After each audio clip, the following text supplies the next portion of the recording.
ili tuendelee kuwepo kwenye market tunapaswa kuwashika watu akili, yani biashara au. Hi everybody, this is Alpha Sierra Taifa. Welcome back to Rebrand series where we talk about business, brands and investments.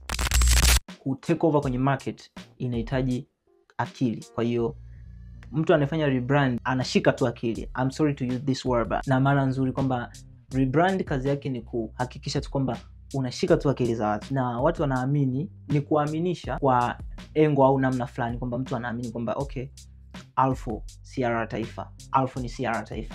Hakuna mtu yote yule ambaye alikuja kuniita mimi Sierra Taifa, ila niliamua tu kwamba mimi ni Sierra Taifa na nitakuwa Sierra Taifa. Hakuna sikufanya uchaguzi, sikukaa na mtu, ni halmashauri ya kichwa changu ndo tulikaa tukadiscuss tukakubaliana kwamba okay, kwanza leo mimi ndo Sierra Taifa. So kwa nini mtu unafanya rebrand? Tunafanya rebrand ni kama tunakuja upya, yani unakuja kivingine, kwamba inawezekana labda kampuni au inawezekana biashara au jina la mtu lilikuwa halijachafuka, lakini kuna time ambapo unakuta amezoeleka na amua ku redefine njia ambayo alikuwa anaifuata. Na maanisha nini? Kwa mfano, kitu gani kinakuja kwenye kichwa chako ukisikia America ni yani ukisikia Marekani wewe unawaza nini kwa haraka? Utawaza okay, America is the land of opportunities, and utawaza kama kwamba ni sehemu fulani hivi ambayo ina maisha mazuri, ina kila kitu.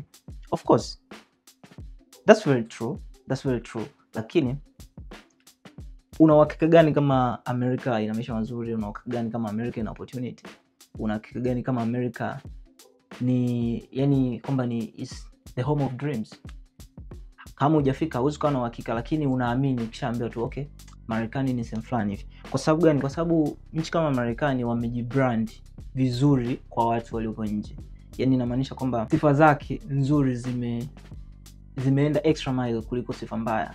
Unaona, yani kwa mfano mtu anakuaminisha kwamba labda Marekani watu hawana njaa, watu hawana shida, watu hangaiki, kazi zipo za kumwaga, kazi zipo nje. Kuna amani labda kwa mfano. Lakini kiuhalisia hakuna. Yani unakuta image yake ni sio nzuri sana ukikompare na wengine, lakini tunaamini ndio nchi ambayo ni big country. Hakuna mtu ambaye alikuja, yani hakuna there is no any proof or evidence kwamba this is the home of dream. Ila tu ni ile perception ambayo tuko nayo. Kwa hiyo tumeshikwa.